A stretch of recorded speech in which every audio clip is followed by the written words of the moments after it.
Hi crafters! Welcome back to my channel. This is Salali, the creator of ThinkSimple Craft. Kung baguhan ka pa lang po sa channel na ito, huwag niyo pong kalilimutan ang mag-like at mag-subscribe. At pakihit na rin po ang notification bell para po kayo ay ma-update or maabisuhan sa tuwing may bagong video. Ang isang like niyo po ay malaking tulong po sa pag-angat ng channel na ito. And please crafters, kindly share this video to your friends. Thank you so much! Okay crafters, ang gagawin po natin sa video na ito ay DIY Tule tube. Ito po ang kapartner ng Tutu skirt na ginawa natin sa pinaka-last na video natin. Sa mga hindi po nakapanood, ilalagay ko po ang link na description down below. Maraming salamat! Actually crafters, the same procedure lang po sila. Ang pagkakaiba lang po ay ang size ng tool po. Kung doon sa Tutu skirt, ang ginawa po nating size, o ang ginamit nating size ay 17 inches. Dito naman po sa Tutu top, ang gagawin po natin, ang gagamitin po nating measurement ay 5 inches. Huwag lang po natin siya sa half at ipasok po natin siya sa butas ng headband, gaya ng pinapakita po sa video.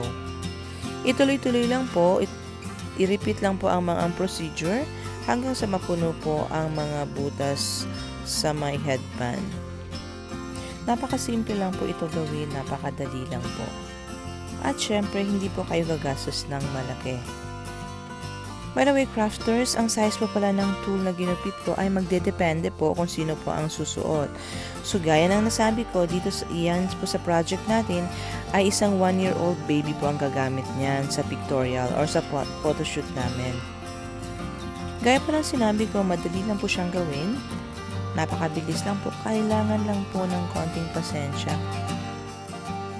Kasi kailangan po natin punuin ang lahat ng butas para po makover ang headband.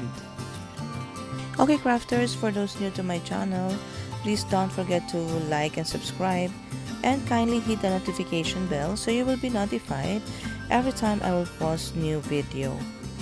And if you have any suggestions or opinions regarding the video, please leave your comment down below. Okay crafters, sana po magustuhan nyo po ang video na ito. At kung pwede po, pakishare nyo rin po itong video na ito sa inyong mga kumare, amiga, mga friendship, para po magkaroon din po sila ng idea kung paano po gawin ang pinakamabilis, pinakamadali, pinakasimple, at syempre budget friendly na DIY Tutu top. Shoutout nga po pala sa aking 3,286 subscribers. Thank you so much for always supporting my channel. ThinkSimple Craft. At maraming salamat din po sa panonood nyo lagi ng aking mga videos. At sa mga hindi pa nakasubscribe, please naman po pakisubscribe. Maraming salamat. Road to 3,500 na po tayo. Maraming salamat po muli.